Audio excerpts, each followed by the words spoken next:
Hello dear friends, आप सबका welcome है मेरे चैनल बेबी मम्मी लाइफ में। इस चैनल में मैं आपको पेरेंटिंग टिप्स, आपको बच्चे से रिलेटेड कोई भी प्रॉब्लम, कोई भी क्वेश्चन हो तो आप हमको ज़रूर बोलना, तो मैं आपको बताऊंगी उसकी सॉल्यूशन। और मुझसे कनेक्ट करने के लिए आप मेरे डिस्क्रिप्शन बॉक्स में सोशल लिंक पे जाकर वे फेसबुक और इंस्टाग्राम पर क्लिक कर सकते हैं। मैं आपको भी क्वेश्चन का सॉल्यूशन देने की कोशिश करूँगी।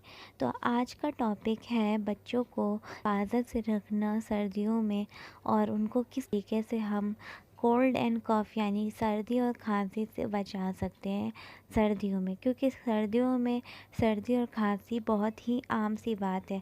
तो मेरी कुछ चंद टिप्स हैं जिसकी मदद से बच्चे जो हैं खांसी सर्दी से दूर रहेंगे, बार बार आपको मुसीबत नहीं होगी और आप कुछ परहेज़ करके अपने बच्चे को हिफाजत से रख सकेंगे। तो जो पहली जो जेन्युइन टिप होगी वो ये होगी कि सर्दियों में आप बच्चों का ख़ास ख्याल रखें और बच्चों को हमेशा गर्माहट दें। उसके लिए आप जैसे कि अपने रूम का टेम्परेचर, अगर आपका रूम ज़्यादा ठंडा रहता है तो अपने रूम का पहला टिप रहेगा कि अपने रूम का टेम्परेचर गर्म रखने की कोशिश करें सर्दियों में। अगर आपकी खिड़कियां खुली रहती हैं तो सर्दियों में तो खिड़कियां बंद करें। और थर्ड टिप है बच्चे को ठंडे के कपड़े यानी कि तुम्हारा विंटर वेयर्स जो है आप बच्चे को अच्छे से पहनाएं, ताकि बच्चा जो है गर्माहट फील करता रहे। बच्चे के कान वगैरह ढक ढुक कर रखे ताकि बच्चे को सर्द हवा ना लगे और बच्चा जो है हिफाजत से रहे।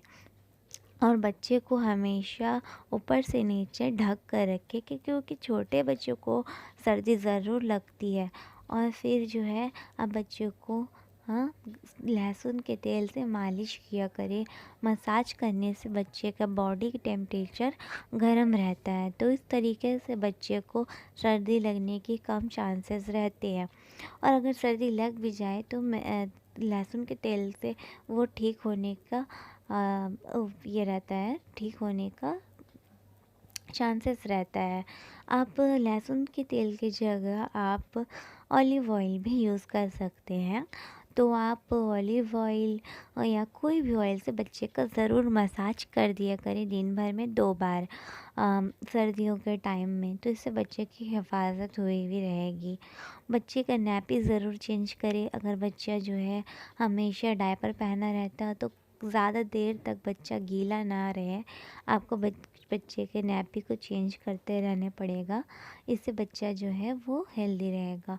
आपको बच्चे को स्वेडल करना या कपड़े से आप लपेट कर बच्चे को हमेशा, छोटे बच्चे को अच्छे से कपड़े से लपेट कर सुलाए। इससे बच्चे के बदन में गर्माहट रहेगी और बच्चे को बाहर की सर्द हवा नहीं लगेगी, और इससे बच्चा आपका सर्दियों में भी सेफ रहेगा और इसे सर्दी खांसी होने के कम चांसेस रहेंगे। मेरा अगर ये वीडियो पसंद आए तो लाइक करके बताएं, कमेंट करें, शेयर करें।